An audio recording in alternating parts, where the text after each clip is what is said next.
How to add a split screen multi-window pair shortcut to the home screen. Now first you need to create your multi-window pair.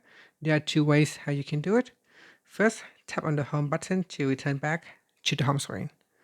From the home screen, tap on the recent key.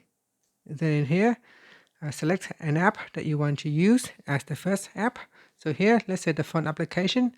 Touch and hold on the app icon at the top.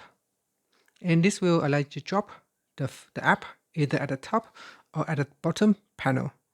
Now at the bottom panel here, I can then select a second app. So let's say I want to select a Play Store app. This will open up the Play Store app. I can also readjust my panel so I can have a smaller window at the top and a larger window at the bottom. Or I can make it evenly.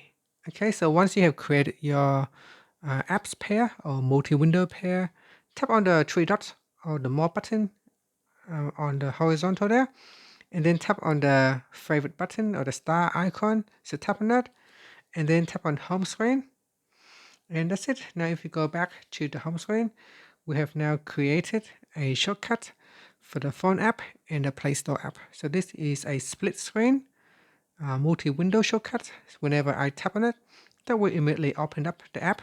With the first one at the top is the phone application, and the second app at the bottom is the Play Store application. And that's it. And that is how you can create the multi-window pair in split screen mode. And that's it. Thank you for watching this video. Please like and subscribe to my channel for more videos.